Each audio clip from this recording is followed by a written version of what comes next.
Olá, você que acompanha o meu canal.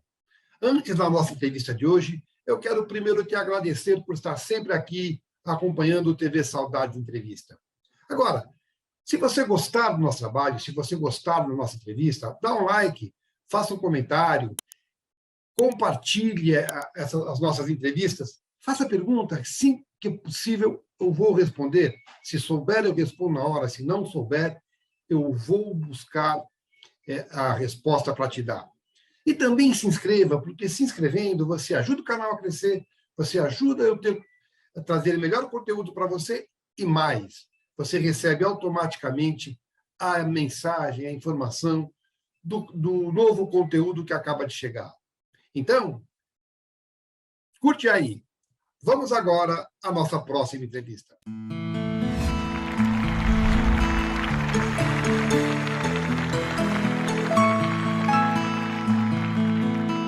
Olá, apaixonados por TV. TV Saudade Entrevista de hoje tem a honra, tem a alegria de receber uma das grandes atrizes brasileiras, que também é tradutora, roteirista, escritora, terapeuta holística. Vamos falar de tudo isso com a querida Norma Bloom. Norma, muito obrigado por você ter aceitado o meu convite. E eu estava tentando falar com você já há algum tempo, mas graças a Deus eu consegui te localizar. Muito obrigado, viu, Norma? Eu que agradeço o seu carinho, a sua paciência, até a gente ter tido um horário que servisse para nós dois, da gente marcar esse encontro. Eu agradeço muito, muito. Para mim é ótimo dar entrevista, é legal. Bora falar de dramaturgia? Vamos. A ideia, Norma, é falar da tua carreira, especificamente de dramaturgia em geral, mas sempre sobre o teu ponto de vista, tá? Tá. Eu sempre gosto de começar as entrevistas pelo começo, Norma, perguntando quando que foi que a pequena Norma, a Norminha, pequenininha, se interessou por esse universo artístico, quando ela tomou a decisão de que seria artística e qual foi o caminho que você percorreu. Bom, eu sempre gostei muito de assistir teatro, cinema, eu era fã, ia direto. Aí tinha uma escola pública, numa pracinha, ao lado, quase ao lado da casa, do apartamento, que a gente morava no Rio de Janeiro. E eu ainda assim, novinha, com 9, 10 anos, eles tinham uma biblioteca com muitos e muitos livros. E como eu sou tarada por ler livro e tudo, eu fiz ali a fichinha e estava sempre indo, toda semana eu levava uns 4, 5 livros, que eu lia naquela semana, depois eu devolvia. E aí, engraçado que ali, isso era um centro cultural ligado a uma escola pública, era tudo no mesmo, no meio de uma praça, tá? Mas eles eram colados e a administração era da escola, para esse centro cultural. E tinha uma sala de teatro excelente, que hoje em dia que virou o Teatro da Praça e que hoje eu acho que é o Teatro Glaucio Gil, no Rio de Janeiro, entendeu? Então, ali teve uma professora de declamação, aí eu gostava muito de poesia, fui fazer as aulas de declamação, e ela resolveu montar um espetáculo com as crianças, A Bela Adormecida. E daí, por causa da minha aparência, eu fui ser a Bela Adormecida. Mas eu tenho o R meio preso, né? Tem esse R gutural. E aí, quando a gente estava já para estrear a peça, naquele palco maravilhoso, ela chegou e disse assim, não, mas você tem esse sotaque, não dá para você. Você vai fazer uma fada que entra muda e sai calada. Tá bom, fiquei triste que eu não ia fazer a Bela Adormecida, mas fiz a peça e tudo mais. Agora, é engraçado que depois, quando eu estreiei como atriz, com a minha primeira peça, Nossa Cidade, numa produção do Fábio Sabag, no Rio de Janeiro, foi nesse teatro. Então, esse teatro era muito marcante para mim, né? Mas assim, olha, eu eu participava dessas aulas. Para mim, fazer a peça era uma brincadeira, era uma diversão. A gente se encontrava lá só aos sábados, à tarde. Aos domingos, eles passavam O Gordo e o Magro, Charles Chaplin e tal, tudo de graça. Aí ia aquela criançada ver esses filmes antigos. E eu não tinha planejado ser atriz ou ser artista, nada. É uma coisa que... Aí, meu pai, que é o professor Robert Blum, um excelente professor de inglês, Sim, que sim. trabalhava em vários colégios, tinha tido um aluno, né, e ele tinha aulas muito dinâmicas, com música, com canções, com pequenas peças de teatro, que ele fazia os alunos fazerem em inglês e tal. Aí, um dos alunos dele foi convidado pelo Assis Chateaubriand para dirigir a TV Tupi do Rio de Janeiro. E inaugurou uma coisa que não existia na televisão brasileira ainda, porque estava começando, foi no começo dos anos 50, e falou assim, não, vamos dar um curso de aulas de inglês e vai ser o professor Robert Blum que vai dar as aulas. Então, eu participei desde o início, ajudando meu pai a fazer cartazes, porque não tinha slides, não tinha nada. Inclusive, não existia o videotape, a gente fazia tudo ao vivo. TV ao vivo. E não tinha estúdio para TV. A TV funcionava num prédio lá na Praça Mauá, do Rio de Janeiro, numa sala que tinha sido só sala de rádio. Eu não me lembro se era Rádio Tupi ou Rádio Tamoio, era tudo do Chateaubriand, naturalmente. E aí a gente se espremia, aí aquelas câmeras pesadas que faziam barulho para trocar a lente manualmente, você ficava tudo aquilo no estúdio, mas se conseguiu fazer muitos programas lá. E as aulas de inglês estrearam, e aí, como eu falava inglês fluente, meu pai me botou para ajudar como auxiliar da aula de inglês, e pegou os melhores alunos dele, de alguns colégios, como, por exemplo, do Colégio Zacarias, ele pegou o Domingos de Oliveira, Sim, que era um bom Domingos. aluno. E aí, eu e o Domingos de Oliveira, nós fazíamos, papai pegava algumas pequenas cenas do Bernard Shaw, de outros autores americanos, e aí a gente fazia ceninhas pequenas, depois ele, aqueles cartazes, né, ele mostrava a gramática, o vocabulário, e as aulas de inglês foram um sucesso absurdo no Rio de Janeiro. Começou a dar muito ibope, tanto que depois das quintas-feiras, que era um dia na semana só, as aulas de inglês passaram depois a ser diárias. E aí, então, eu era essa auxiliar do papai em casa para montar os cartazes, para fazer tudo, para ensaiar lá em casa mesmo, a gente ensaiava com os outros alunos, né? E íamos na quinta-feira, no fim da tarde, lá para a Praça Mauá, a gente ia de ônibus, claro, né? E fazia ao vivo a aula de inglês. Só que, assim, como eu fazia essas pequenas peças, o Jaci Campos, que tinha um programa chamado Câmera 1, que era maravilhoso, porque era um grand guignol, quer dizer, era uma coisa de policial, era um programa assim, com coisa de assassinato e tal.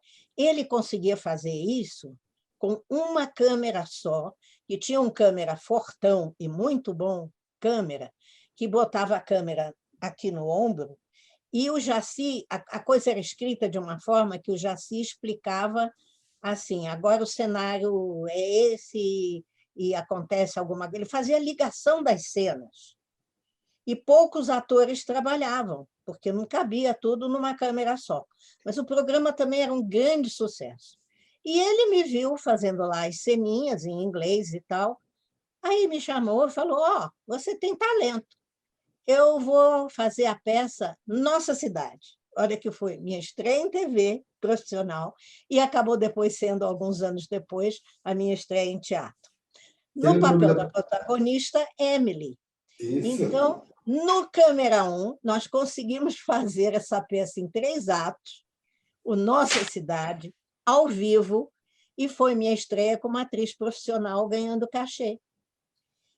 E aí não foi uma coisa assim de escolha, porque eu estudava de manhã, ia para a escola, mas depois, assim, o Fábio Sabag me chamou para fazer o Teatro Infantil, que era um programa de 1 hora no domingo, sucesso absurdo no Rio de Janeiro, e em que eram feitas com muita qualidade artística, peças infantis, adaptadas ou não. Algum tempo depois, o Sérgio Brito me colocou também para fazer o Grande Teatro Tupi, que fazia os clássicos modernos e antigos do mundo em 3 atos, em 4 atos, às vezes eram peças que, por causa da censura, a gente só podia entrar no ar, ao vivo, depois das 10 e às vezes até 2 horas da manhã. Então, assim, eu estava lá. Não é que eu fui procurar a carreira me achou, me procurou, sei lá, foi uma coisa assim, meio que de destino, talvez. Sim. Deixa eu entender algumas coisas em cima do que você falou. Quando você fez essa peça infantil, a convite, lá no Teatro da Praça, você tinha que idade? Aí eu tinha 9 anos. 9 anos. Até você chegar à televisão com o teu pai. Aí eu estava de 12 para 13. E você Entrei na pensava... TV Tupi com quase 13 anos. E você pensou... O que você pensava em estudar antes de entrar para o teatro, a televisão? Você Na queria verdade, seguir uma carreira? queria. Meu pai queria que eu fizesse diplomacia no Instituto Rio Branco, porque eu já falava 3 idiomas e, na verdade, com 10 anos eu também entrei na Aliança Francesa e fiz o curso completo, tenho os diplomas e aprendi o francês. Então, eu sabia o alemão, o inglês, português, francês. E aí, mas eu lia muito romance policial. Eu queria ser advogada criminal para perseguir bandido. Esse era o meu sonho de carreira. Tá. Aconteceu, claro, porque assim, eu virei atriz muito cedo. Outra coisa Com 15 anos, eu fiz meu primeiro filme, longa-metragem, O Sai de Baixo, que eu também fiz a mocinha. Um filme do J.B. Tanco. Estou vendo aqui. Eu tenho tudo aqui. Mas eu quero saber outra coisa, por exemplo. Você falou que o teu pai é inglês. Teu pai é inglês?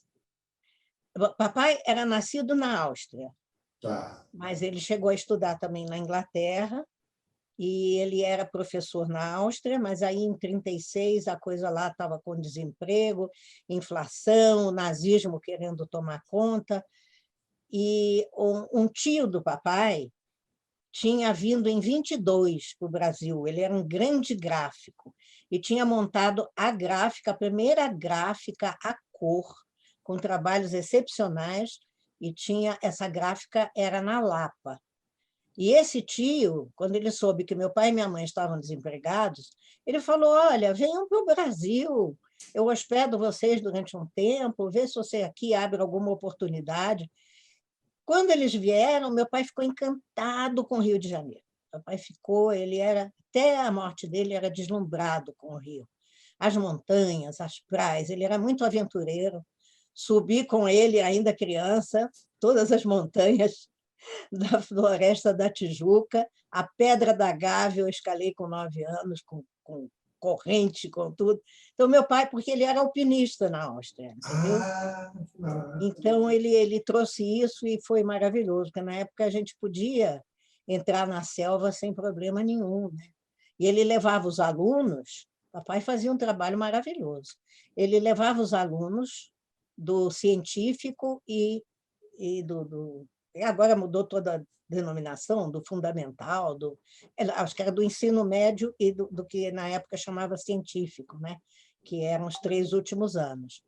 Então, ele pegava os alunos que quisessem, cada um levava a sua mochila com lanche, e a gente fazia excursão na floresta, subia nas montanhas. Meu pai tirava muita foto com uma câmerazinha Zeiss, desse tamaninho assim, umas fotinhos pequenas, mas ele fazia foto muito artística. E toda a excursão, o negócio era o seguinte: proibido falar português. Os alunos, eu, ele, a gente tinha que falar inglês. Então, foi uma coisa, era uma aventura. Interessante. Você foi alfabetizado em português e inglês? Não, não. Eu sou brasileira, eu Certo. aprendi português com 3 anos, quando eu fui para o maternal na escolinha. Por quê? Como meu pai e minha mãe tinham vindo em 36 e ficaram aqui, quando eles viram que a situação ia ficar muito preta, meu avô e minha avó paterno, que a minha avó materna não podia vir, e o meu avô materno eu não conheci, porque ele morreu quando minha mãe tinha 2 anos. Então, vieram os pais do meu pai, que eram judeus, e eles vieram em cima do laço. Eles chegaram aqui no comecinho de 39, e eu nasci em 39. E meu avô e minha avó não sabiam português. Minha mãe demorou muito a aprender o português melhor.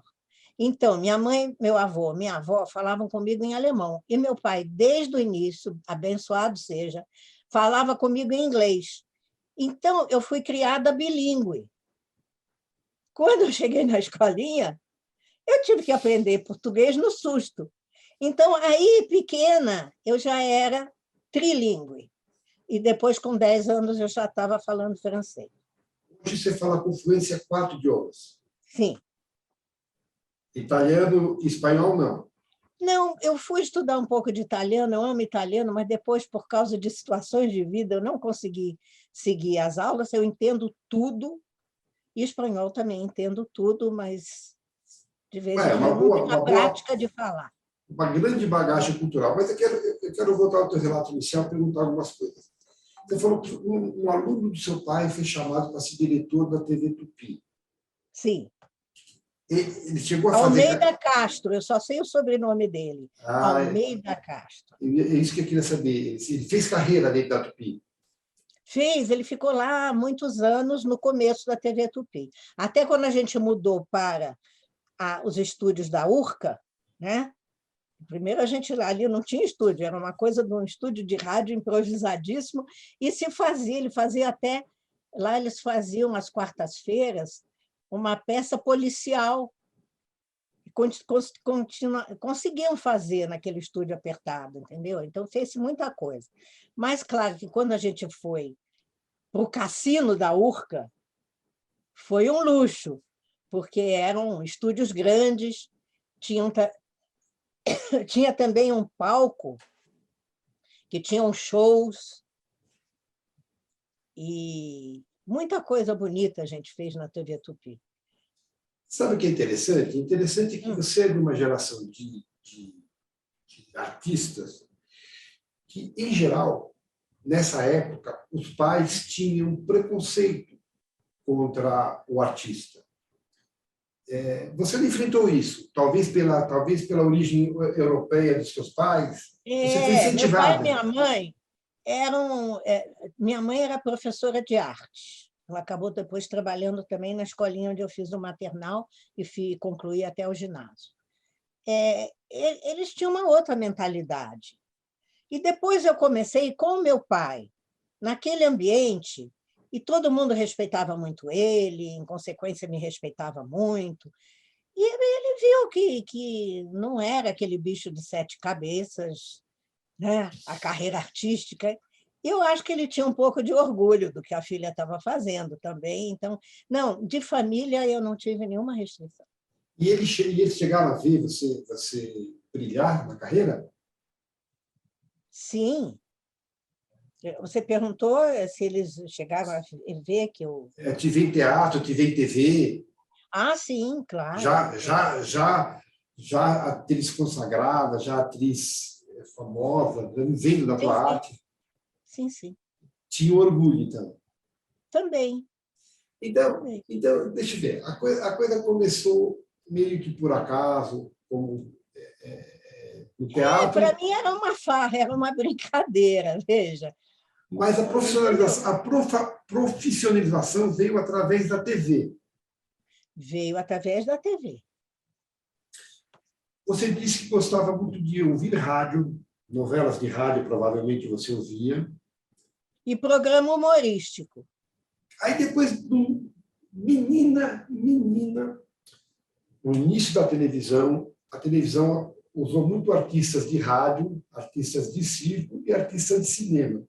Como que era para menina, que era fã daqueles atores todos, está, de repente, no meio deles todos?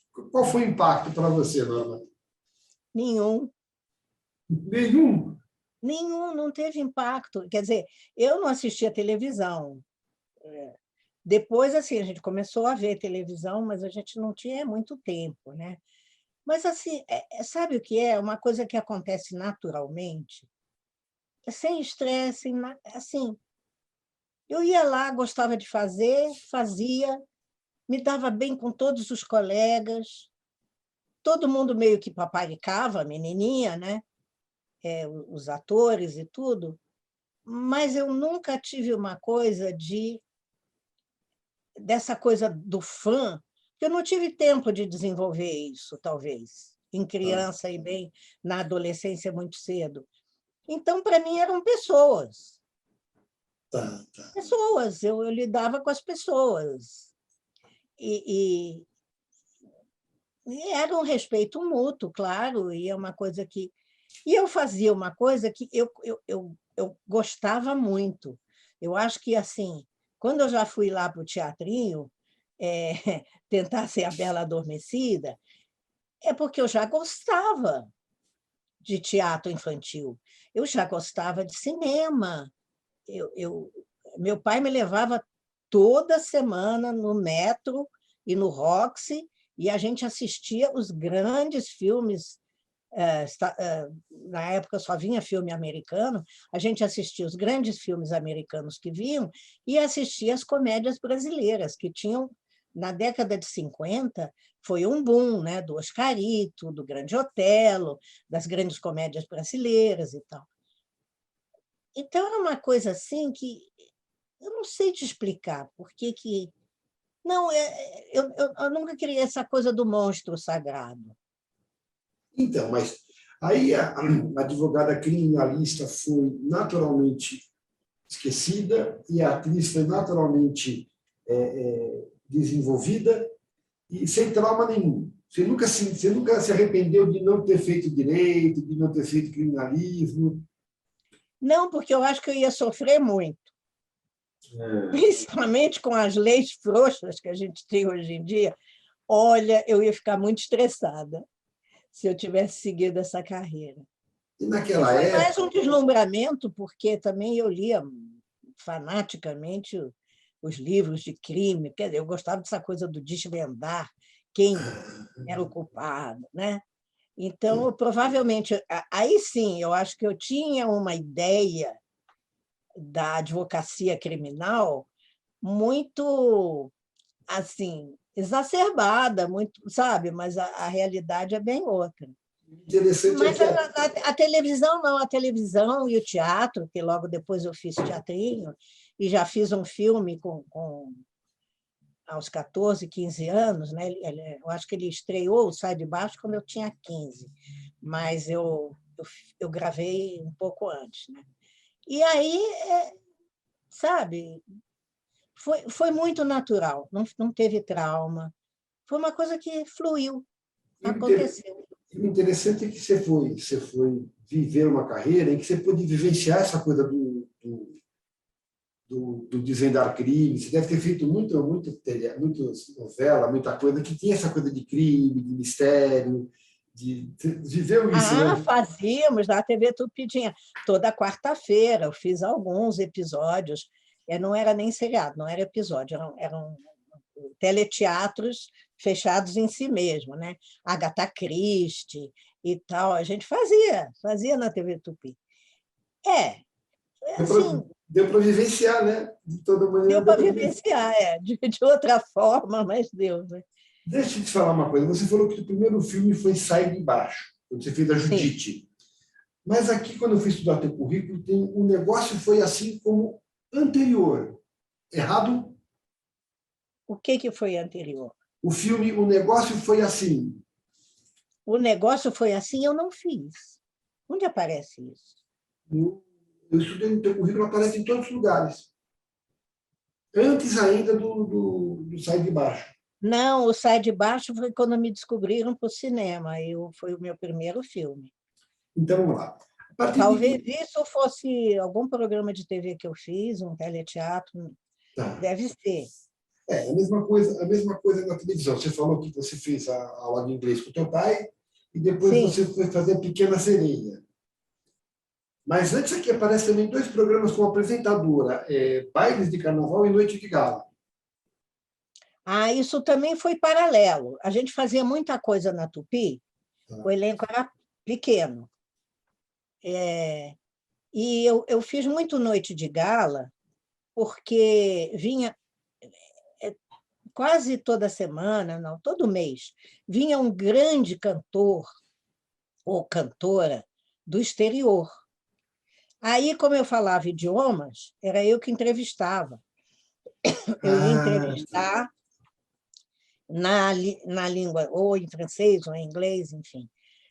Eu entrevistava os artistas e fazia logo, falava em português para o público o que eles tinham falado, como responderam e tal. Então, eu fiz muito Noite de Gala. Depois também nós tivemos uma coisa de...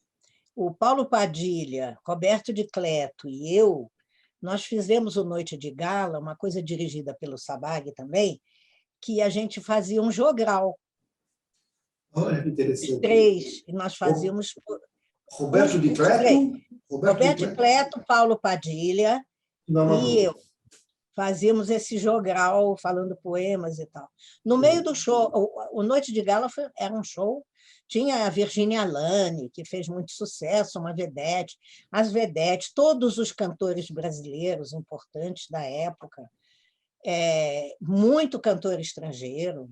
Veio o Nat King Cole, veio o Sacha Distel, veio o Neil Sedaka, veio assim, uma pá de gente se apresentar no palco da TV Tupi, e aí eu fazia as entrevistas. Qual você considera, assim, que você, Norma Brum, o teu primeiro trabalho profissional como atriz, que você, digamos assim, este aqui é o que eu considero a minha entrada como atriz? Eu nunca pensei nisso. Estou pedindo para você refletir a respeito. Você foi pelo teatro, foi na TV, né? Eu acho que a coisa mais marcante para mim foi teatro, mas foi a peça Electra, com a grande Glauce Rocha, que fazia Electra, eu fazia Crisótemis, irmã dela, e a Margarida Rey fazia a rainha, era um negócio assim. Espetáculo muito bem dirigido pelo Abu Janra. E foi extremamente impactante, porque foi minha primeira tragédia. Porque até ali eu tinha feito muita comédia. Trabalhei na companhia da Cacilda Becker, que foi uma experiência maravilhosa, no Rio. Tudo foi... Minha carreira de teatro, primeiro, foi tudo muito no Rio de Janeiro.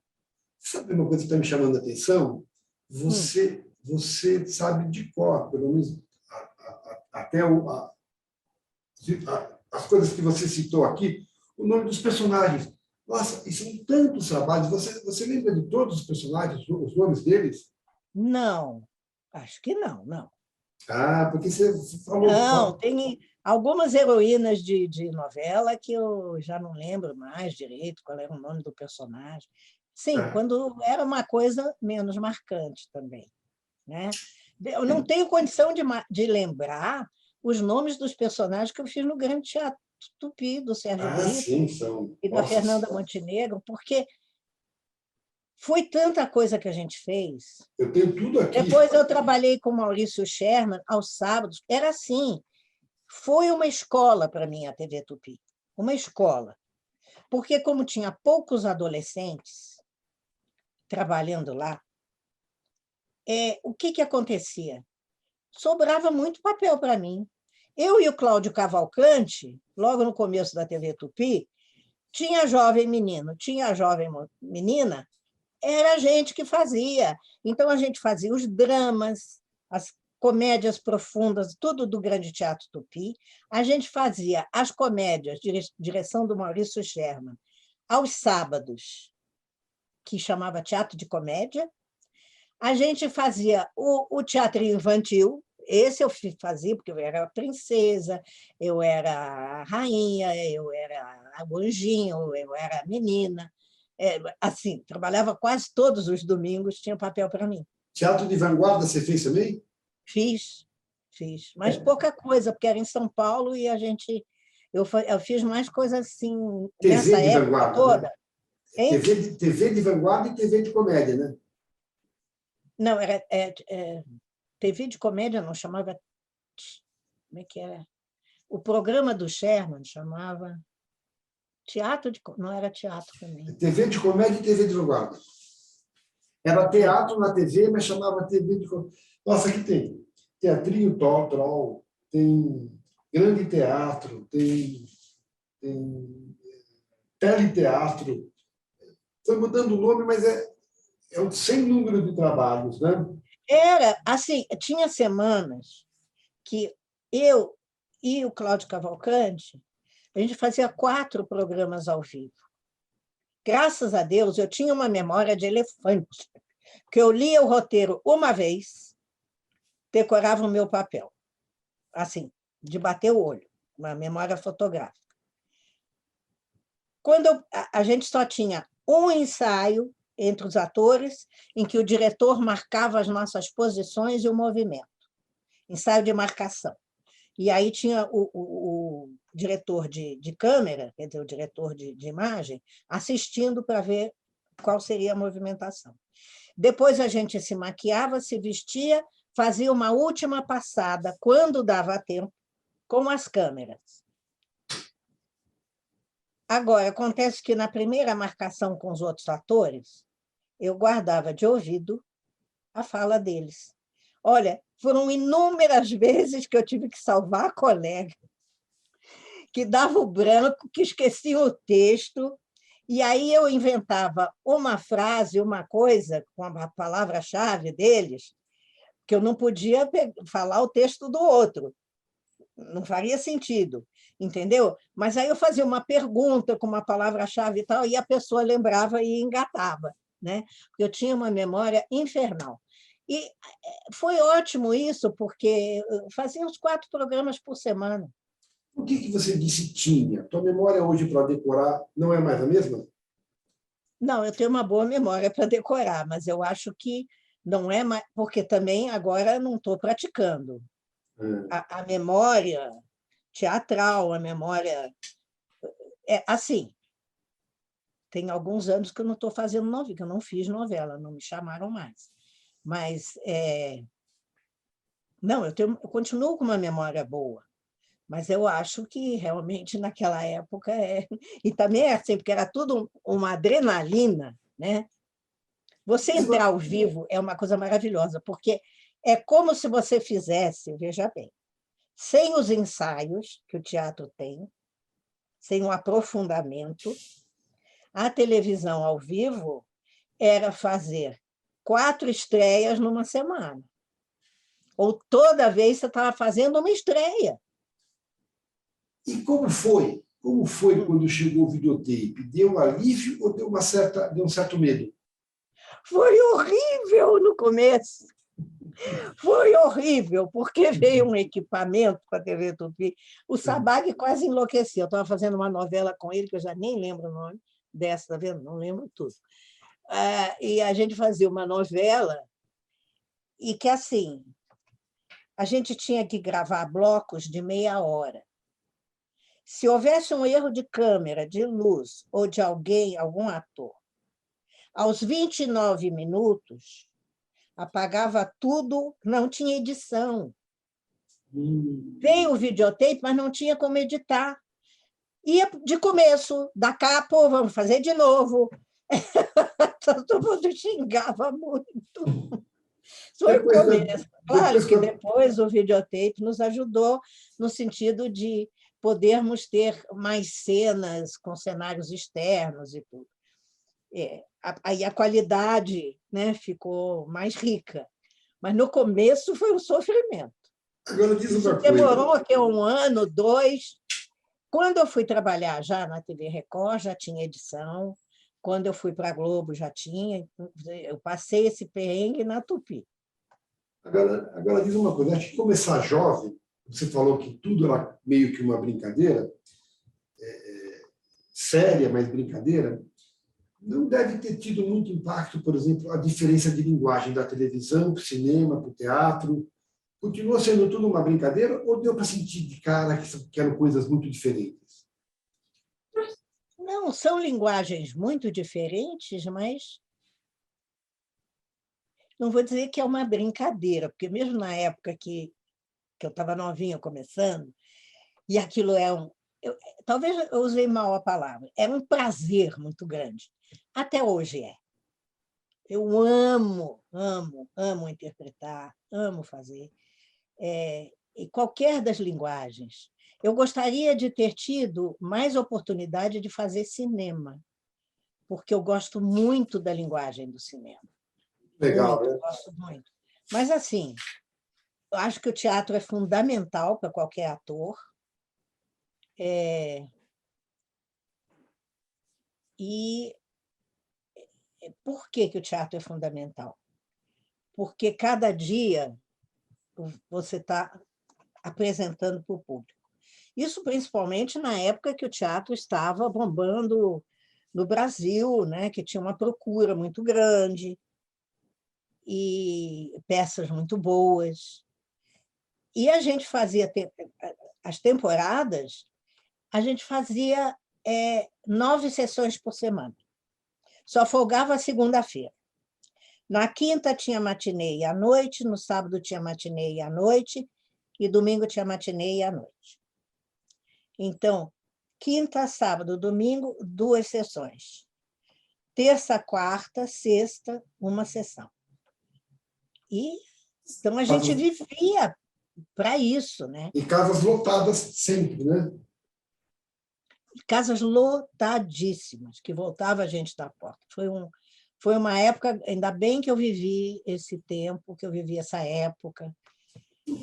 Ao que você atribui, Norma, isso é uma coisa importante, ao esvaziamento do teatro. O teatro não morre, mas é preciso, Sim, não. principalmente no Brasil, é preciso formar novo público de teatro. Sim. O que foi que esvaziou o teatro? Foi muitas opções que apareceram para concorrer com o teatro, foi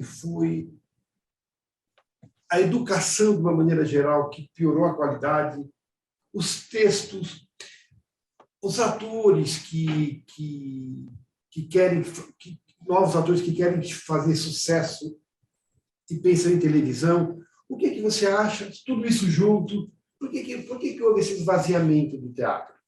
Eu acho que todas essas coisas que você citou.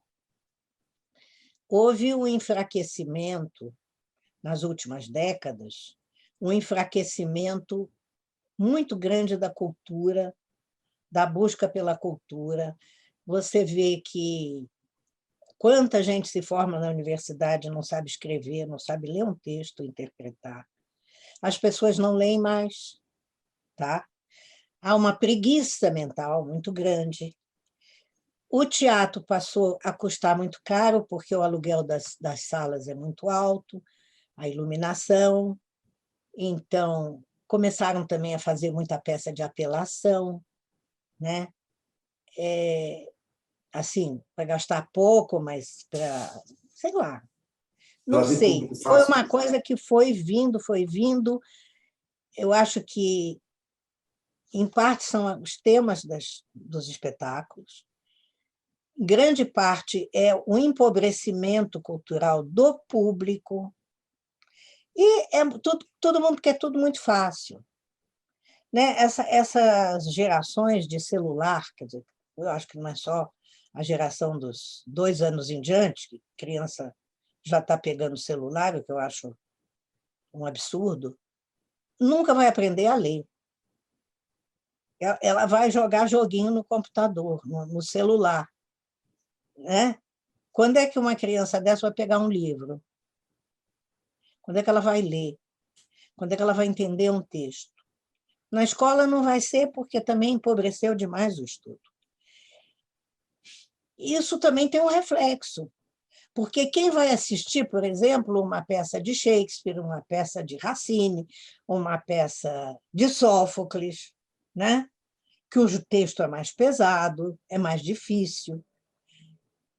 Quem vai assistir uma coisa mais profunda, vamos dizer assim, espetáculos maravilhosos, entre dois atores, uma coisa psicológica, como já teve, tem muita coisa escrita maravilhosa. Uma peça com mais de 3, 4 personagens, ninguém monta mais, ninguém produz. Ah, é caro, né? Então, é uma situação econômica, é uma situação cultural, é um público que se deseducou, porque na época que a gente fazia teatro no Rio de Janeiro, que é um termômetro grande que eu tenho, porque estava fazendo teatro desde os 18 anos, até quando eu me mudei para São Paulo, que foi em 1963. Então, você vê que teve um tempo aí.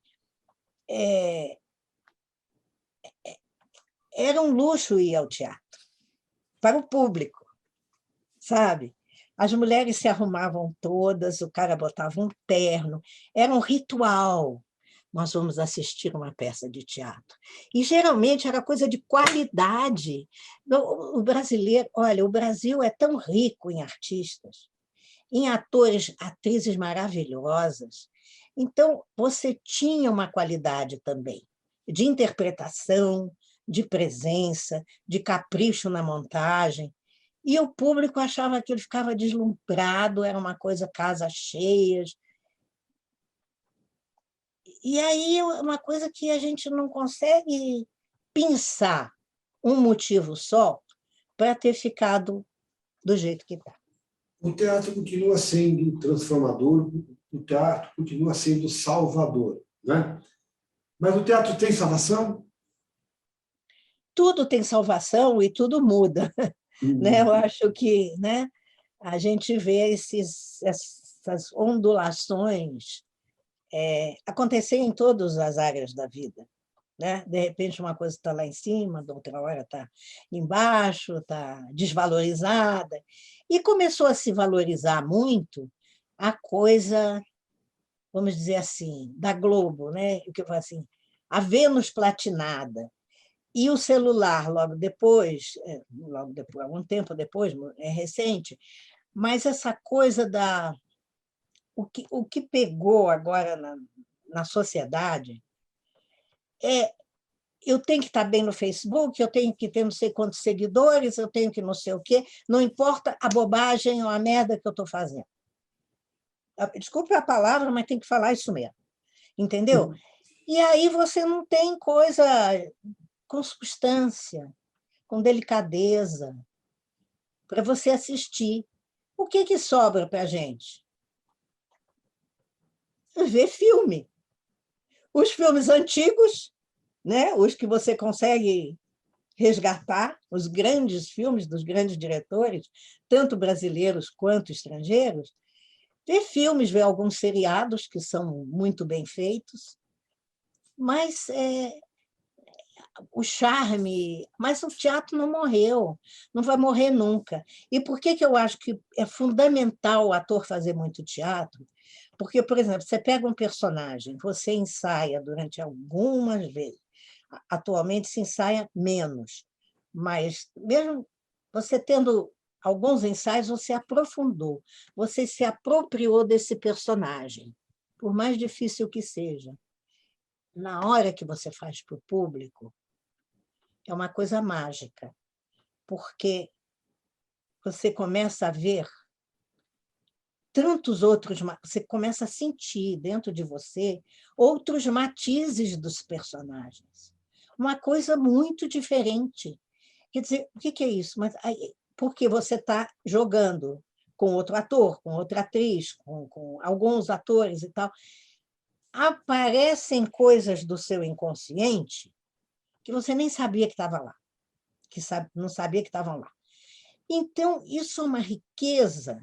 Essa experiência, para o ator,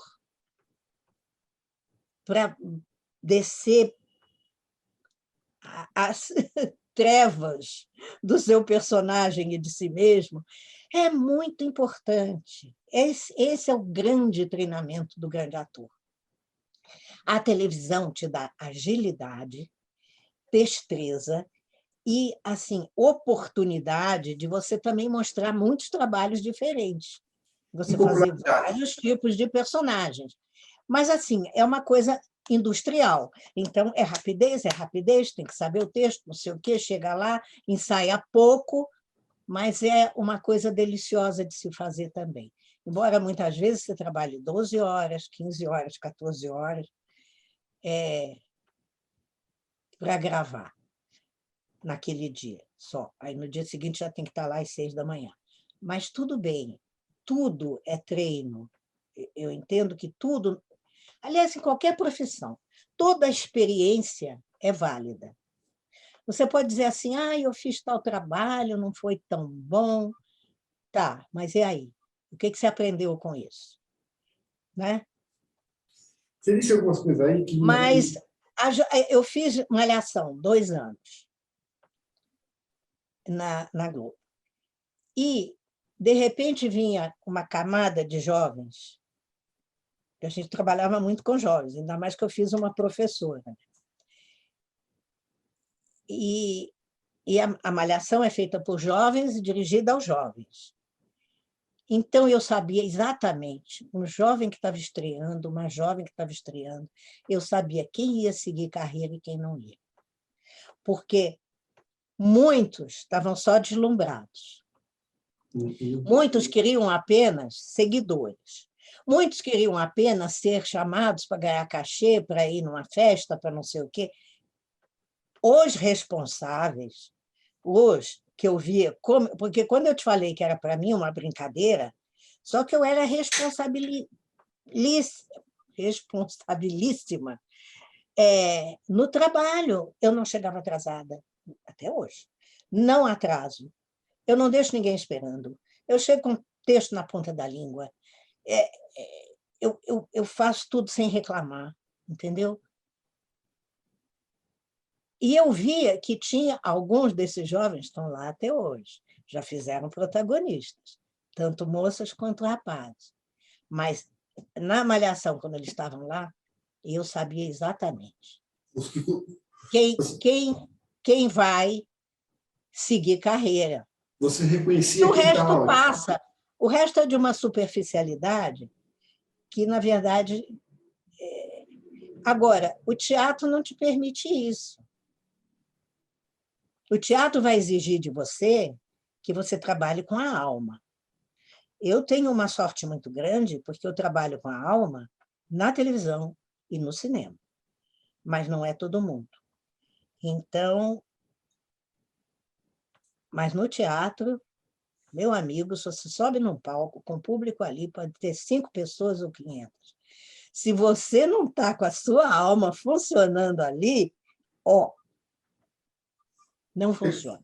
Eu quero te perguntar umas coisas, mas o teu relato aí me chamou a atenção para 2 coisas.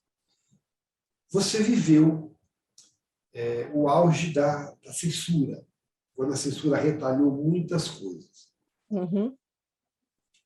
Na minha experiência, no meu conhecimento, foi um momento em que havia muito trabalho de qualidade.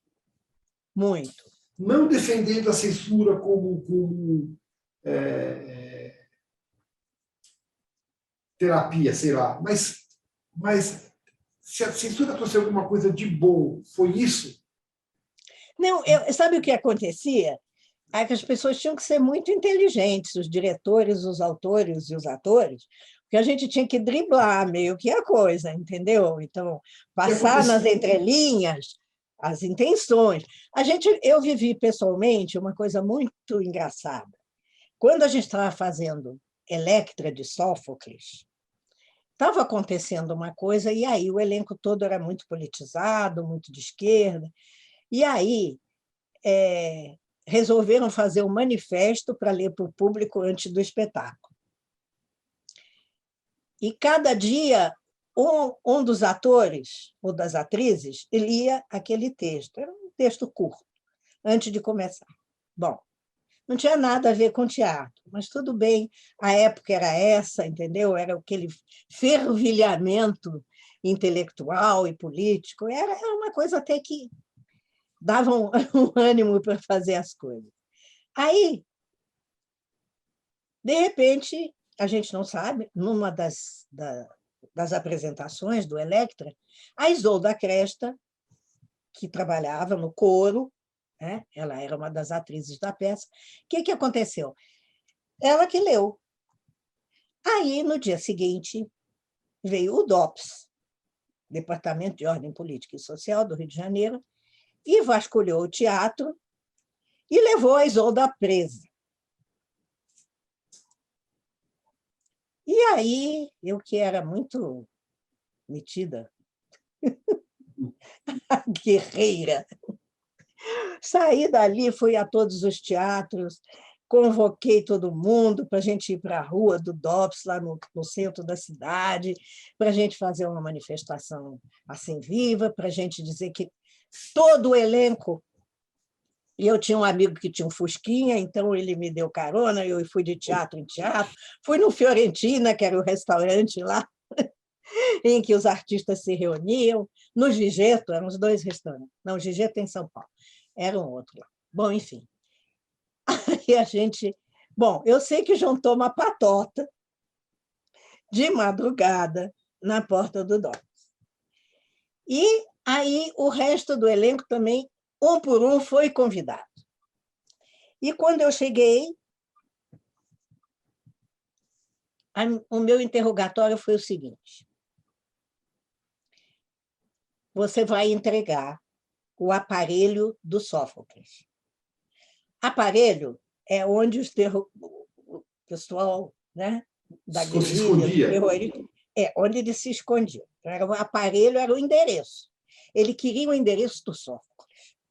Enquanto não falar o endereço que nós queremos, nós vamos pegar esse cara, porque a pessoa que tinha assistido o espetáculo achou a peça muito subversiva e que foram atrás do autor. Aí eu falei, como? Não, o endereço. Quando ele achou que eu não sabia o que era aparelho, estava careca de saber. O endereço desse autor, desse Sófocles. Olha, eu não sei. Como não sabe, a senhora vai ficar presa aqui. Presa e algemada. Aí, eu já tenho vários colegas seus que ninguém está me dando o aparelho do Sófocles. Nós vamos atrás desse autor, nós vamos interrogar esse autor. Eu falei, olha, a única coisa que eu posso lhe falar é que o senhor tem que ir até a Grécia, mas eu não sei onde é o túmulo do Sófocles. Bom, eu sei que foi um imbróglio, eles não liberavam ninguém, mas eu vou lhe dizer, eu já li esse manifesto, todos os atores da peça já leram o manifesto, então, se a Isolda for ficar presa, nós todos temos que ficar presos, porque não é justo só ela pagar o pato. Bom, eu sei que lá pelas tantas, já o galo cantando, chegou alguém, algum superior, e, sei lá, na época não tinha o Google, não foi no Google ver onde estava o software, mas, enfim, foi alguém mais culto, mais esclarecido, mandou soltar todo mundo. Aí foi uma farra, porque tinha aquela patota na rua ainda, né? Foi todo mundo para aqueles bares da Lapa tomar uma média com pão com manteiga, que a gente mergulhava assim na média e comia aquele pão com manteiga. O censor queria o endereço do Sófocles. Ele queria interrogar o Sófocles. Eu falei, olha, não vai dar. Deixa eu te perguntar uma coisa. Mas depois não teve outra consequência, não prenderam a bujanga, não. A coisa... Eu quero que você faça um paralelo, se possível, entre a polarização daquela época e a que ocorre hoje? Diferente? É diferente. A gente tinha muito mais conteúdo, as discussões eram muito mais profundas, intelectuais. Hoje em dia é uma bobagem. Torcida Sinto muito, organizada, mas né? hoje em dia é uma bobagem. Hoje em dia é muito triste a gente ver a quantidade de desinformação e é uma coisa sem sentido. Uma coisa sem sentido. Muita torcida organizada. Bom, outra coisa que eu quero te perguntar. Televisão, você falou, fazendo paralelo entre TV e teatro, a popularidade que a TV dá. Em que momento a Norma Bloom deixou de ser uma anônima? Desde a TV Tupi. Desde sempre? Desde sempre. Porque o Teatrinho Troll, por exemplo, ele era um fenômeno no Rio de Janeiro. Tinha aquela música que era do programa, que começava a tocar, todo mundo sabia que ia começar o teatrinho. Nós fazíamos o teatrinho, a gente fazia de 2 às 3 da tarde, no domingo. Às 2 horas, porque ali na praia de Copacabana, que tinha os prédios e tal, todo mundo escutava a música vindo dos prédios. Meu amigo, em pleno verão, a praia esvaziava. O pessoal fugia. Porque quem estava na praia de Copacabana é quem morava lá mesmo. Eles corriam para casa, assistiam o Teatrinho Troll. Às 3h05, a praia estava lotada de novo. Você sempre lidou Todo bem com isso? domingo. Não, eu estava lá fazendo teatrinho, mas me contaram isso. Isso foi uma coisa que a imprensa falou bastante disso, que a praia esvazia para ver o Teatrinho Troll. Então, eu era reconhecida em todos os lugares. Mas você sempre lidou bem com isso?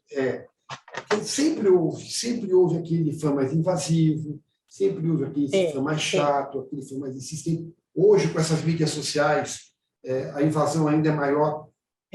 Como é que você lidou a vida inteira com isso, Laura? Olha, eu sou uma pessoa muito cordial.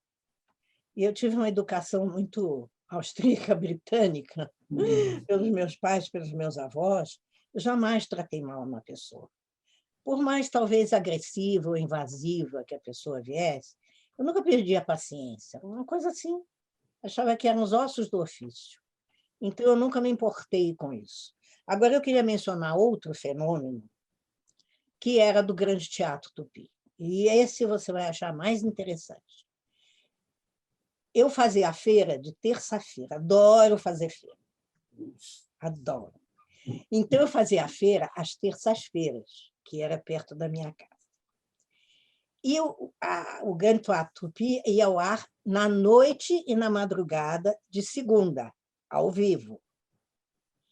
Quando eu ia lá com os feirantes, que já me conheciam, menino, era um zum, zum. Você sabe que feirante tem que dormir cedo para estar às 5 horas da manhã montando as barracas. Eles, nesse dia, não dormiam. As pessoas mais humildes, mais simples, o feirante, o plantador de alguma coisa, a pessoa, tudo eles queriam perguntar, tudo eles comentavam. Mas aquele personagem, mas aquela coisa, o idiota, que coisa, e não sei mais o quê. Eles assistiam o Grande Teatro Tupi. Começava às 10, às vezes, por causa da censura, só entrava no ar às 10h30, ia até 1h30 da manhã, às vezes teve espetáculo de 4 atos e tal, que foi até às 2, e os feirantes todos comentando, felizes porque tinham visto aquilo.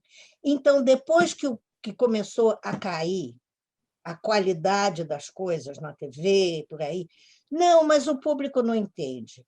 Não, mas o público quer isso mesmo. O público... Não. O ser humano não quer lixo. Eles consomem o lixo porque só tem lixo. Tem muito lixo hoje em dia na música, tem muito lixo hoje em dia num monte de coisa. Tá? Então, o ser humano Se você der cultura para o ser humano, ele deslumbra. Sabe quem me disse isso uma vez, Norma? Eu entrevistei a falecida Hulda Bittencourt, que, para quem não sabe, é uma grande bailarina, dona de uma companhia de balé. E ela falava isso, ela levava a dança do cisne no caminhão para as comunidades carentes e eles amavam. Eu fiz muito teatro de rua, assim, nessa época da censura e tal, a gente fazia. É muito fácil falar que o povo não quer, porque também a gente precisa fazer, né? É preguiça, a gente né? Precisa fazer, e precisa fazer bem feito, entendeu? Então, apesar das pessoas estarem entupidas com coisas fracas, com coisas ruins, que tem muito hoje em dia, sabe, se você... Eu lamento muito isso, porque a própria TV Tupi, antes do videotape, e é uma pena porque não temos documentação de nada, só fotos. Do Teatro Infantil do Fábio Sabag, que era um primor. Manuel Carlos fazia adaptação dos contos, das coisas. Eram textos maravilhosos. Nós tínhamos um cenógrafo chamado Sorensen, na TV Tupi. O que ele caprichava nos figurinos, e toda vez era um conto diferente, passava numa época diferente. Então, as crianças que cresceram vendo o Teatrinho Troll tiveram cultura, sabe? Sim, sim. Aprenderam todos aqueles contos de fadas maravilhosos, outras coisas. Eu cheguei a escrever um, que foi ao ar, baseado numa história antiga alemã, uma historinha de terror. Eu fiz o roteiro. Então, era uma coisa com tal capricho, sem dinheiro, você está entendendo? Não tinha recurso financeiro como tem hoje para você ter um figurino daquela qualidade. Eu esqueci o nome dele, mas no programa do Sabag tinha um maqueteiro, não era um marqueteiro, ele fazia as maquetes. Maquetes se movendo, com rios passando, com moinho rodando. Então, todo o programa do Sabag tinha uma maquete daquele ambiente, daquela coisa. Era um luxo. O texto era muito bem escrito, era muito bem dirigido, era uma coisa feita com muito carinho, muito amor. Eu sinto muito que não tenha, hoje em dia,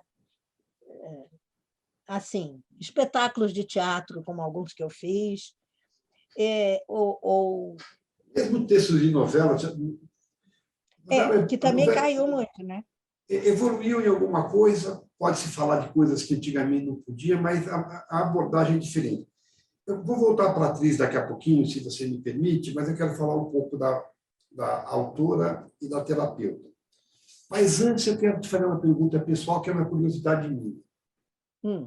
Eu sei que você foi casada com Milton Moraes, que é um grande ator, e você foi casada que foi um grande ator, né? Você foi casada também com Zé Rodrigues, que foi um grande músico. A pergunta que eu te faço: o universo do ator, você conviveu com um grande ator, Milton Moraes. Eu adorava os trabalhos do Milton. Ele era maravilhoso, maravilhoso. E também adoro os trabalhos do Zé. O universo do ator é diferente do universo do cantor, compositor? Ou a cabeça do artista é igual? Não sei se entendeu a minha pergunta. Eu entendi. Generalizando, você pode dizer que é igual. Tá. Agora, cada um é um indivíduo, né? Tá. Então, você tem as diferenças também da postura do indivíduo, do treinamento que ele teve, da escolaridade que ele teve, da alma que ele tem. Eu sempre acho que a alma é uma coisa muito importante. Então, mas, assim, no geral, que a vida do artista no Brasil era muito semelhante, né? Não sei como é que é agora, mas era muito semelhante. Tá. Porque eu fico pensando, são artistas, um vai para um lado, o outro vai para o outro. Eu imagino que o escultor, que o pintor, o artista plástico, Não, assim, Isso, eu vou te falar, assim, da minha experiência pessoal com os maridos. O Milton Moraes era um animal do teatro, um animal, que a gente fala assim, é uma fera, um animal teatral, ele era. Na comédia ou no drama, era assim, o cara encarnava um personagem, não tinha para ninguém, tá? O talento absurdo, uma coisa inata. Não tinha quase estudo, mas muito inteligente, então ele tinha, assim, ele lia bastante e tinha uma experiência, né, de teatro, tinha feito, durante o tempo dele, fez muito teatro. E também, quando ele foi para a televisão, ele arrasou, porque tem personagens que foram icônicos. e ele tem uma Né? figura muito popular, né? Ele era Foi muito muito lá. popular, popular mesmo. E o Zé era um cara mais intelectual, mais conhecedor de muita coisa, não só de música, né? Um cara que lia muito mais do que o Milton e que... Mas, assim, E na hora da eu, criação, ou na hora de ir para o palco, ou fazer um show musical, ou fazer um teatro, é aquela mesma chama, qualquer um. o Zé é autor de uma das músicas que eu acho mais lindas do Hum, cancioneiro popular, que é a Casa de Campo, né? É sim. fantástica. Bom, a gente já volta para a atriz, mas eu quero que você me fale um pouco bom, roteirista e escritora. Hum. Os teus livros são ficcionais ou eles são baseados em cima da tua atividade de terapeuta?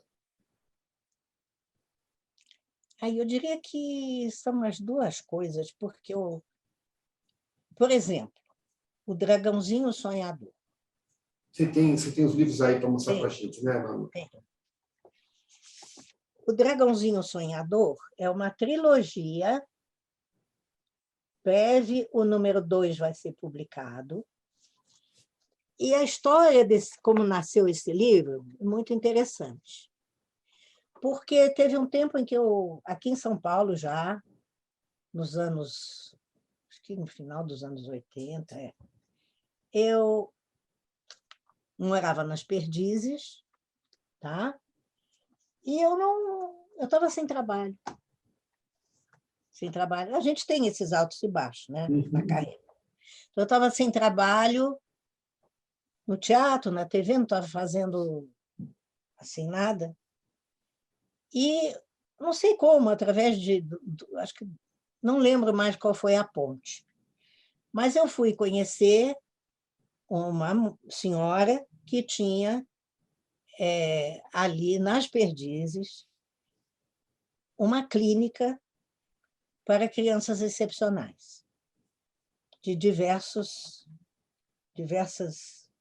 modalidades de excepcionalidade, vamos dizer assim, né?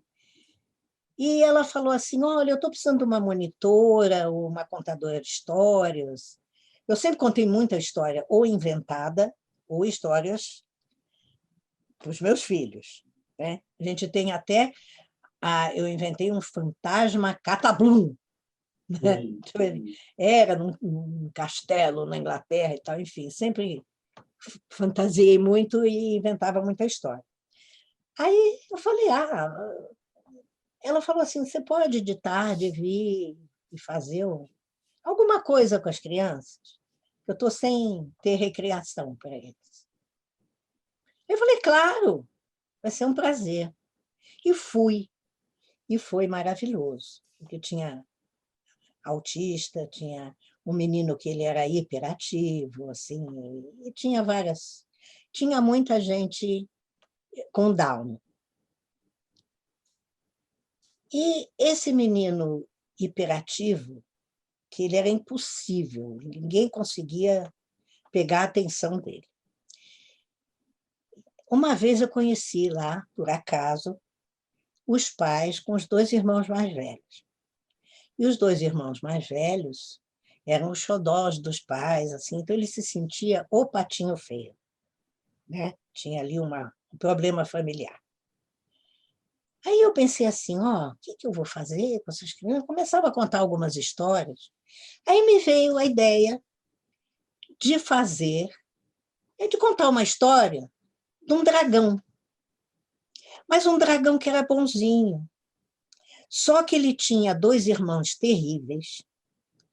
Era neto de um dragão do mal, assim, todo que os dragões amavam. Ele ia na escolinha de dragonagem, tá? E ele era infeliz, infeliz, infeliz. Porque ele levava castigo na escola, porque ele não era igual o avô dele, aquele dragão terrível, que queimava tudo, que perseguia criança, que não sei o quê. E o meu dragãozinho, o Irgon, ele era só amor, ele não queria saber disso. Então, ele foi se encolhendo, foi se sentindo tão triste, triste, porque ele desagradava o pai, a mãe, os 2 irmãos, e na escola ele sofria bullying. Os irmãos faziam bullying. Aí chega um dia que ele não aguenta mais e ele diz assim para si mesmo: eu não posso ser dragão, eu não sou violento, eu não quero fazer isso. Eu acho que eu nasci errado, eu não sou dragão. Ele faz uma trouxinha dos brinquedos e se foge para a floresta. E chega na floresta, ele tenta ser um outro animal. Aí ele é bem acolhido. Ele tenta ser tamanduá, ele tenta ser leão, ele tenta ser águia. Tudo dá errado, porque ele não é isso. Mas ele é bem aceito. E aí chega no final que tem uma invasão de tratores que estão derrubando a floresta, e ele já ficou amigo de todos os animais, e aí eles vêm e dizem: você pode ser dragão por um dia, cuspir fogo, fazer barulho, espantar esses caras que estão tirando a nossa casa, e ele vai. E dito e feito, a construtora desiste de fazer lá o seu condomínio, e ele ganha uma medalha, ele passa a ser o herói da floresta. Então, essa é a primeira história do dragãozinho, enquanto ele ainda é bem pequenininho. E o que acontece? Eu contava essa história e fazia eles... Quem quer fazer o papel do dragão, do irmão, do não sei o quê. E esse menino hiperativo, ele só queria fazer o dragão do mal, porque os outros variavam de papel. Eles improvisavam, entendeu? E toda tarde a gente fazia, encenava o dragãozinho. E era muito interessante, porque ele só queria botar a agressividade para fora, tudo bem. E aí, alguns anos depois, eu falei assim: poxa, é legal a história do dragãozinho que eu contava lá, que a gente fazia o teatrinho. Vou escrever. E está aí o livro, O Dragãozinho Sonhador. Mas a terapeuta holística nasceu nesse período também? Não, já antes. Assim, eu comecei a... Na verdade, a terapeuta demorou, porque, na verdade, eu fui uma paciente holística. Desde jovem, eu sempre achei que a gente tem que fazer a melhor versão da gente mesmo. Então, eu queria sempre me transformar. Aí eu fiz vários cursos, eu participei de muita coisa, eu fui indo, aí eu descobri, fui fazer como cliente o jogo da transformação, aí já pelo nome já me pegou. E é uma terapia maravilhosa, porque é um jogo de tabuleiro, agora é muito profundo. Aí depois eu fiz o curso, aprendi a aplicar, comecei a aplicar. Eu estudei astrologia há muito tempo e comecei a fazer interpretação de mapa. E aí foi assim, foi acontecendo. Que isso eu trabalhava como atriz e trabalhava mas ao mesmo tempo eu fazia isso, era uma coisa muito gratificante. Você vê que, de repente, pela sua experiência de vida, você pode ajudar pessoas a ficarem melhor. E isso foi levando a escrever livros. Tanto que o outro livro que eu escrevi... Onde está ele? Aqui. Só uma coisa, você ainda atua como terapeuta holística? Não.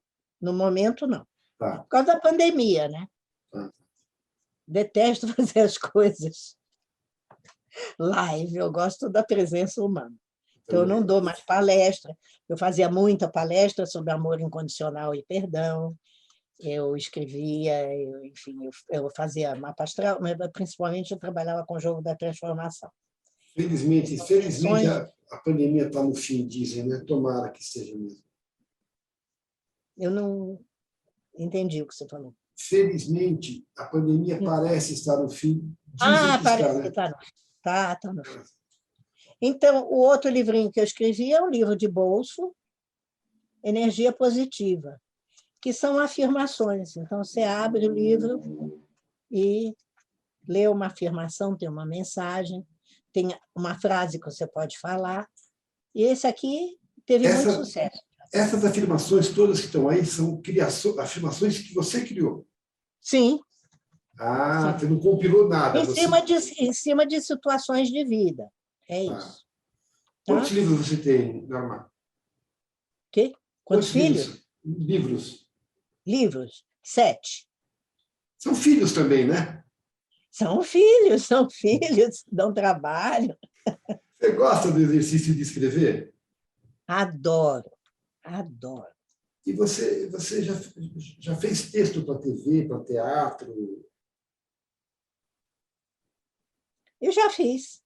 Eu escrevi uma peça toda em versos, chama-se Arena de Espelhos.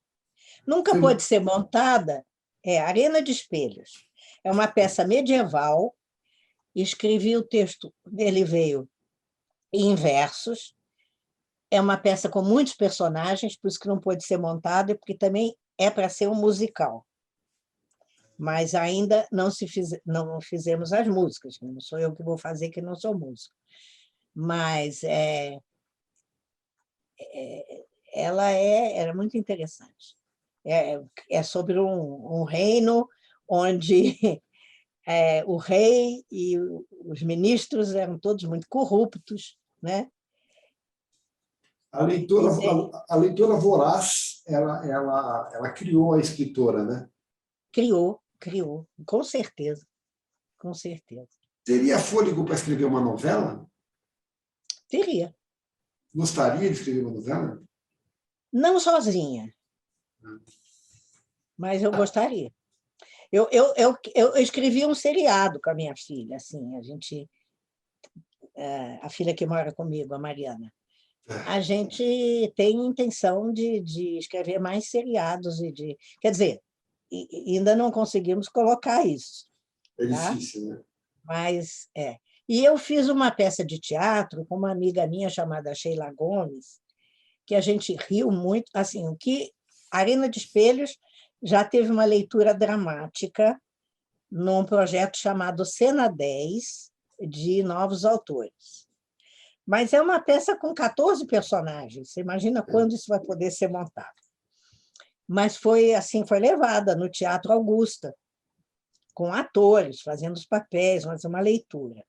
Depois nós fizemos a leitura de louco, de bruxo e louco, todo mundo tem um pouco. Essa é uma comédia rasgada da história de uns bruxos modernos que moram juntos, cada um com um tipo de personalidade, e que eles estão numa encrenca danada, estão esperando o grande mestre. Então, a peça se passa num loft, né? Num apartamentão assim, e é um quiprocó meio assim, feidor, que toda hora entra alguém e ele é confundido com uma outra pessoa ou com o grande mestre, entendeu? Então, é hilário. Essa peça que eu escrevi com a Sheila Gomes.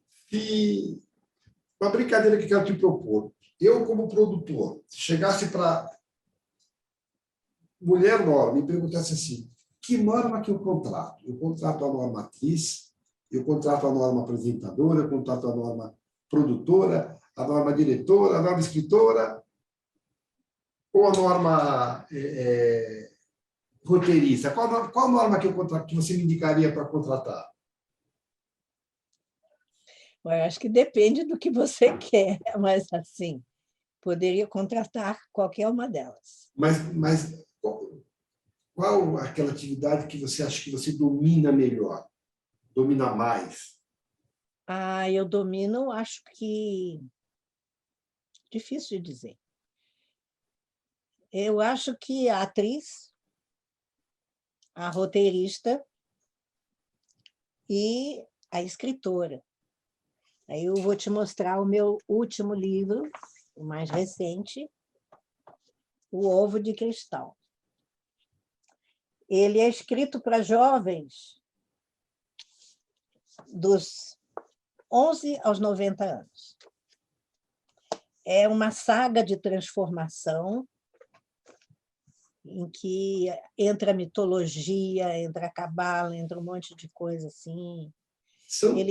Quem leu, inclusive adulto, adora o livro. Mas ele foi publicado no início da pandemia, então eu não pude fazer um lançamento, eu não pude levar ele ou ir presencialmente em algumas livrarias, né? Ficou tudo assim. Ele é mais distribuído entre pessoas conhecidas ou conhecidos de conhecidos. Você falou que são 7, não, você mostrou 3. Mostra os outros 4 para a gente. Tem o Palavra de Anjo, que são mensagens de anjos.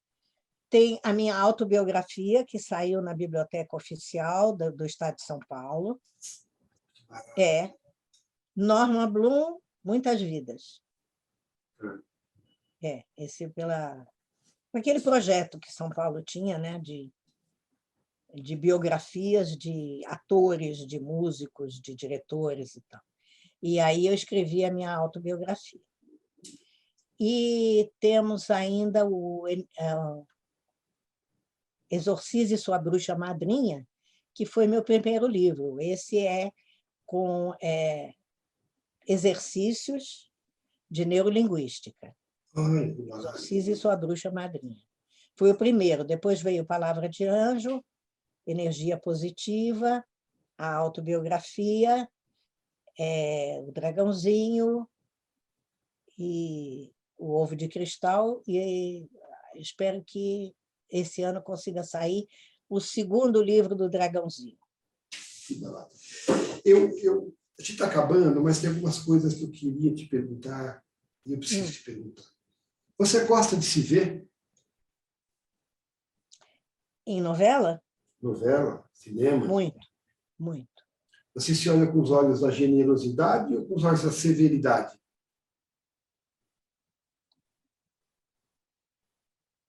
Eu acho que com os dois, mas eu gosto de ver o que eu rendia como atriz. Você consegue perceber a evolução da atriz? Sim. Eu consigo sentir isso e perceber. O que alguma restrição como atriz, alguma coisa que você não faria?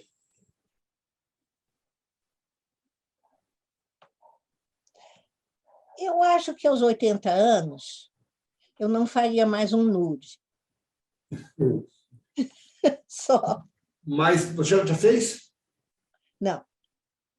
Mas eu já fiz coisa sexy e tal. Mas não teria problema em fazer lá atrás? Não. Tá. Dependendo, né?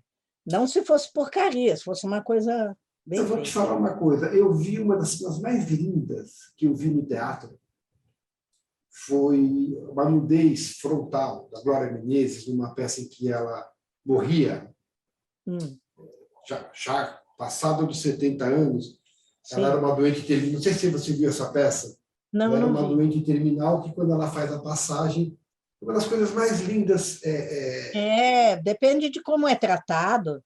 Uma coisa muito bonita. Sem erotismo nenhum, maravilhoso. Você o falou corpo humano é uma coisa muito bonita. Você falou da idade. É uma coisa muito bonita. Você falou da idade, eu automaticamente lembrei disso. Lembrou disso, está vendo?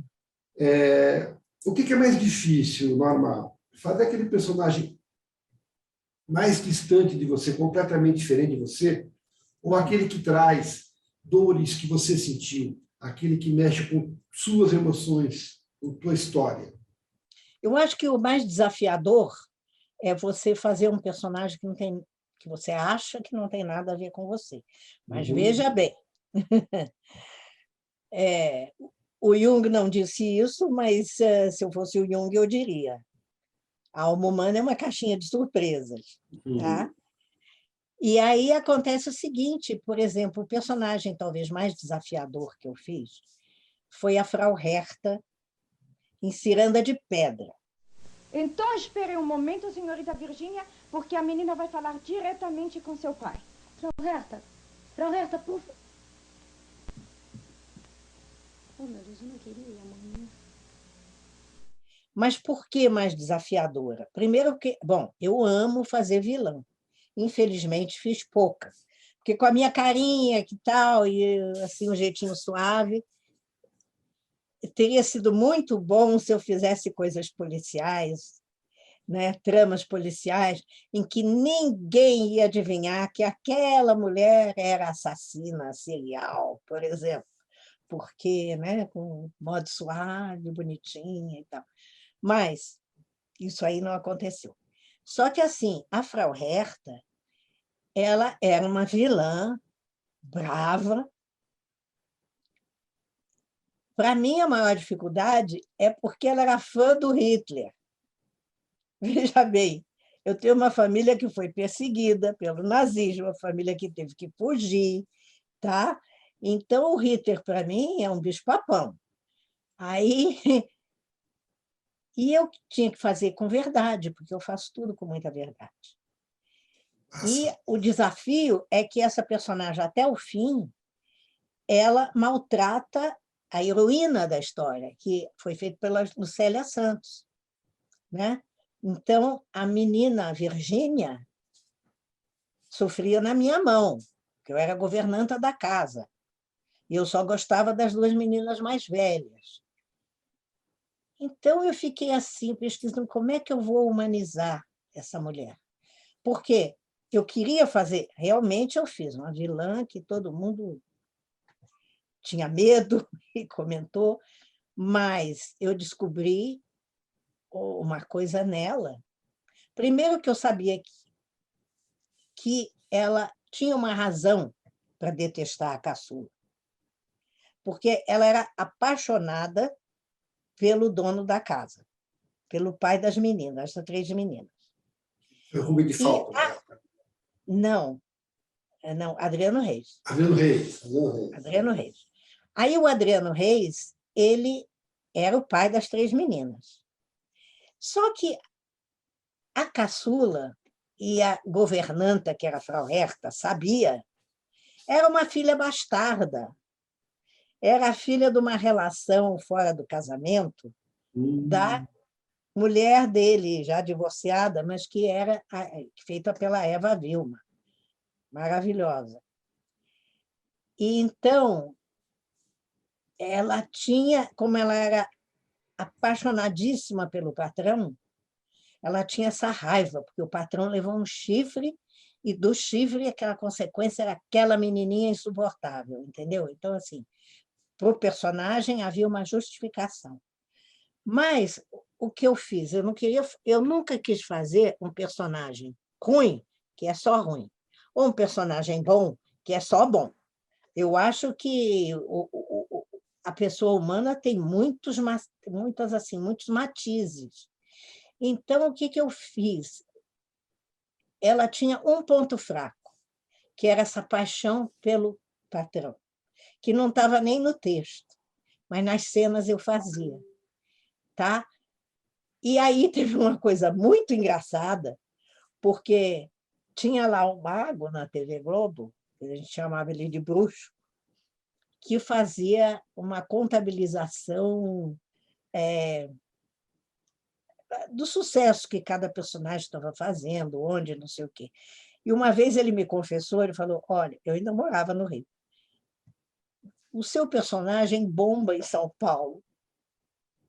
Em São Paulo, as mulheres também ficam, que assistem, né, a novela, e são apaixonadas pelo Adriano Reis, elas se identificam com a Frau Herta. Então, a Frau Herta, em São Paulo, no Ibope dele, fazia mais sucesso do que os outros personagens. Isso era uma coisa que nunca se falou na imprensa e tal, mas eu tinha isso. Porque, assim, embora ela fosse aquela mulher rígida, ela escutava os discursos do Hitler no rádio. Isso aí foi muito difícil. E quando eu li o texto, quando me chamaram para fazer, eu falei, meu Deus, como é que eu vou fazer? Porque se o ator não ama o seu personagem, ele faz uma porcaria. Como é que eu vou amar essa Frau Herta?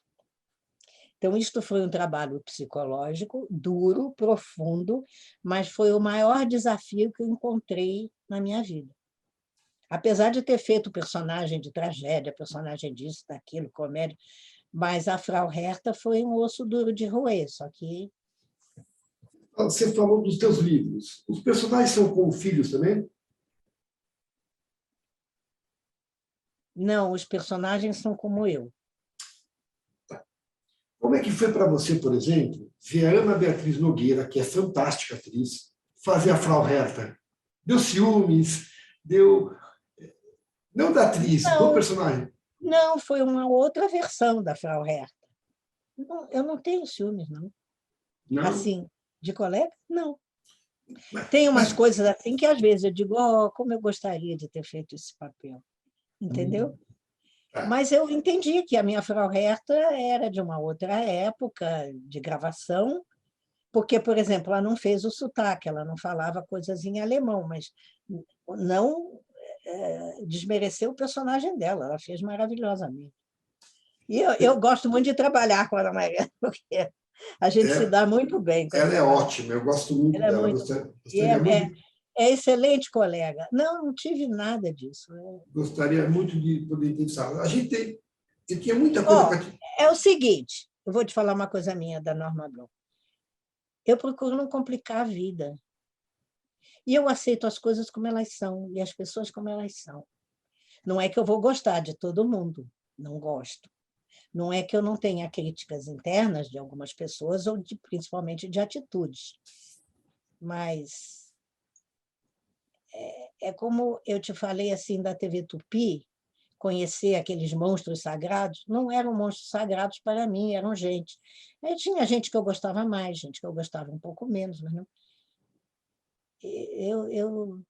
Graças a Deus, eu me dou com todo mundo. A gente está acabando, mas eu tenho que te fazer algumas perguntas. Você já viveu, provavelmente, sucesso e fracasso. Eu quero saber o que é o ruim do sucesso e o que é o bom do fracasso. O bom do fracasso é que você aprende. O que deu errado, por que deu errado, né? O que a gente pode fazer melhor na próxima vez. Não acho nada ruim do sucesso. Mesmo essa... Porque, assim, eu não entro nessa vibe de ser idolatrada, sabe? Às vezes eu me assustei muito com pessoas que vieram, e até com pessoas que depois eu tinha desenvolvido uma amizade, e que vinham me dizer que eu fui o sonho da adolescência deles, né? E que eu fui isso, que eu fui aquilo. Essas coisas não me vão à cabeça. Eu falo, E no começo eu me assustava muito. Falei, o quê? Por que isso? Entendeu? Então, assim, o sucesso nunca me incomodou. Porque o sucesso, para mim, é resposta a um trabalho bem feito. E eu quero que todos os meus trabalhos sejam muito bem feitos. Às vezes eu tenho um personagem que nem tem muito conteúdo, não tem muita margem, não aparece muito. É uma coisa mais diluída. Aquele personagem não vai fazer um grande sucesso, mas o trabalho é um grande sucesso, porque o trabalho de novela, de teatro, é coisa coletiva. No cinema, às vezes, é um pouco mais individual, porque não é tudo, você não vive todas as cenas com todos os que contracenam com você, né? Dependendo do roteiro, é uma coisa mais seleta. Aliás, eu estou fazendo um filme que eu amo de paixão. As Aparecidas, direção do Ivan Feijó, inclusive com a já querida, saudosa Eva Vilma, com a Neuza Borges, com a Miriam Meller, com a Karen Rodrigues. O roteiro é maravilhoso, porque assim, São mulheres que foram amigas de juventude, estudaram na mesma escola no interior de São Paulo, nunca mais se viram, e, de repente, por circunstâncias, o personagem da Eva Vilma resolve fazer uma excursão à Aparecida do Norte. E o meu personagem descobre nas redes sociais que tem isso. Aí eu ligo para ela, depois de décadas que ninguém se falava, e falou: tem lugar, ainda tem vaga, eu quero ir. Aí entra a Neuza Borges, entra a Miriam Meller, entra a Karen, todo mundo entra nessa excursão maluca, e é um grande drama, e o tempo todo uma comédia. E está sendo...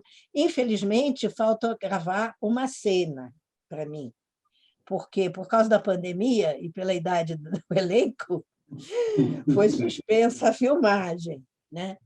Mas a gente vai voltar se vai acabar. Vai voltar, porque a qualidade do roteiro, da direção do Ivan, e o prazer que nós, atrizes, tivemos. Tá também o Millen. Olha, tem um elenco maravilhoso. Nossa, maravilhoso. Nosso papo rendeu muito, eu tinha muita coisa para te perguntar. O que é bom, que eu vou te chamar para uma nova conversa, mas eu quero te fazer 2 perguntas para a gente acabar. Ok. Algum papel que você... Uma pergunta só. Algum papel que você fez, aceitou fazer e se arrepende de ter feito? E o contrário, algum papel que você não fez e se arrepende de não ter feito? Olha, papel que eu não fiz, não posso me arrepender de não ter feito, porque não é que eu recusei algum convite, é porque não me convidaram para fazer. Então, foi o destino, tá? E papel que eu tenha feito que eu não me arrependo. Teve um filme que a gente fez em São Paulo, de um produtor muito fraco, o filme era muito ruim. Esse eu esqueci o nome do filme, veja bem, esqueci o nome do filme. Foi um filme que a gente gravou no começo dos anos 60, que com os colegas foi ótimo, a convivência e tal. Eu morava no Rio, fiquei num hotel em São Paulo com o pessoal, mas foi uma coisa assim difícil de fazer, porque o produtor, diretor, era muito ruim.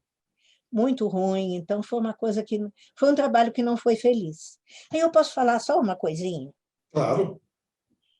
Novela, quando faz um grande sucesso, teatro, quando faz um grande sucesso,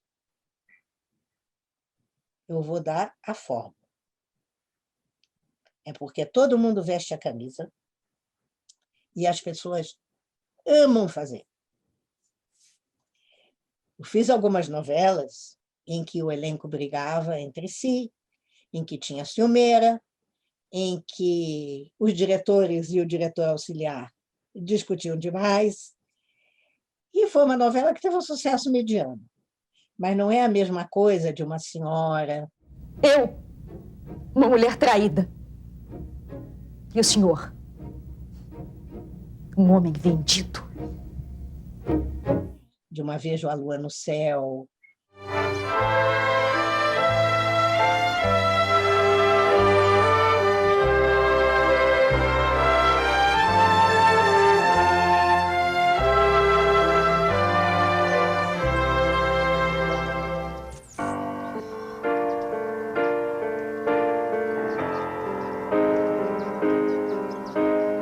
De uma Ciranda de Pedra. Você fez Escravizaura também, né? Esse Escravizaura, que é um sucesso até hoje. Mundial. Será que não há uma faca por aí? Eu tenho a impressão que não. Ontem à noite eu consegui me soltar, eles agora estão tomando todo cuidado. Foi o Leôncio quem o prendeu aqui? Foi. Talvez se a senhora tentasse soltar a corda com cuidado. Eu vou tentar. Os nós estão muito apertados. Acho que não consigo. Eu vou tentar achar alguma coisa que corte. E a Escravizaura deu trabalho de fazer. Deu trabalho porque foi no meio do incêndio da Globo. A gente teve que mudar para o estúdio da TV educativa, sem ar-condicionado, com perucas e roupas de época, todo mundo suava no verão, sem quase nenhuma estrutura, porque ficamos sem estrutura da Globo, né? Também não era a estrutura que é hoje, mas tinha isso, o elenco amava fazer, o elenco estava lá, Isso cada um passa, estava né? ali. Isso Isso passa. aí faz uma diferença, porque eu vou te falar, o público pode estar assistindo e não sabe por que ele está gostando. Com certeza.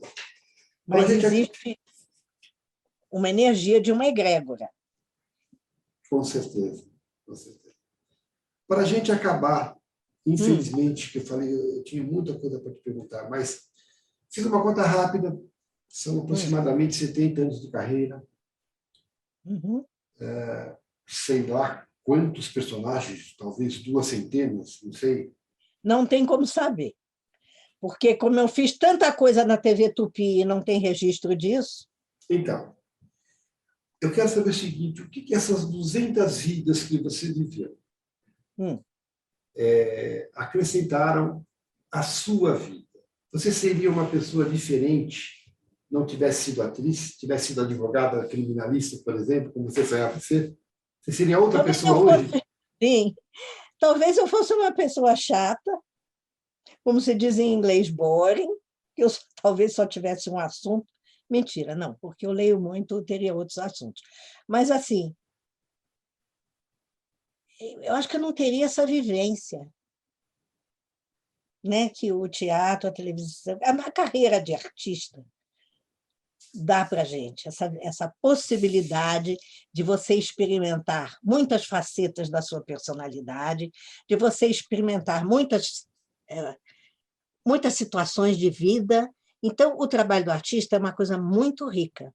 Eu sou muito grata porque que isso tenha me acontecido, não sei se estava nos planos do Altíssimo, porque é uma coisa muito legal. Não, e a gente se transforma a cada trabalho.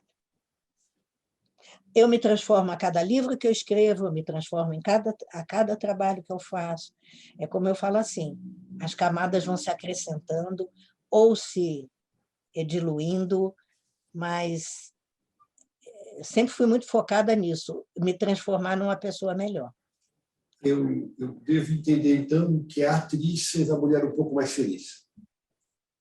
A escritora também, a roteirista também. A artista A fez a mulher... mãe, então, você não tem noção. E eu sou avó de 8. Eu estou tendo o prazer de conviver com um netinho de 1 ano e 2 meses, que é meu 8º neto. Que delícia, que delícia. Nádia, eu quero te agradecer, já deixando o convite para uma próxima entrevista para falar do que eu não falei. Muito simpático, sempre é muito bom conversar com você. Gostei muito, a gente sempre aprende, né? A tua calma, teu bom astral, a tua boa energia. A gente aprende com isso. Te agradeço muito, espero que você tenha gostado da entrevista e muito obrigado. Eu gostei demais. Primeiro, que você faz perguntas muito inteligentes. Segundo, que você deixa a gente à vontade. E talvez tenha sido uma das entrevistas em que eu pude me soltar mais. Então, eu te agradeço muito. Muito obrigado. E vou esperar a próxima vez. Vou chamar. Tchau, um beijão para você. Tchau, obrigada. Ninguém é seu amigo ou seu inimigo. Todo outro é apenas o seu instrutor. Essa frase me tocou muito profundamente e eu usei ela na minha vida e uso até hoje. Porque quando eu topo com alguma situação, ou de traição, ou uma coisa que me cause mágoa, ou aborrecimento, eu falo, epa, que lição eu tenho que aprender com isso? E aí passa a mágoa, passa a raiva, porque todo encontro desse, e hoje em dia, depois que eu estudei muito psicologia, e psicologia do Jung e do Freud, a gente sabe que tem pessoas que cutucam a gente na vida, que são colocadas ali porque elas são o espelho. Então a coisa que me incomoda em você é exatamente o que eu tenho que mudar em mim. E ter essa consciência, essa frase me ajudou muito, porque eu comecei, tudo que me acontecia de ruim, eu parava e perguntava, o que eu tenho que aprender com isso? E assim eu fui crescendo, evoluindo, e foi muito bom. Até hoje eu sou grata ao príncipe marroquino, que achou que queria casar comigo, mas ele me deu um livro precioso. E essa frase ficou comigo para sempre, por isso que eu coloquei ela no livro, porque ela é importante para ajudar as pessoas.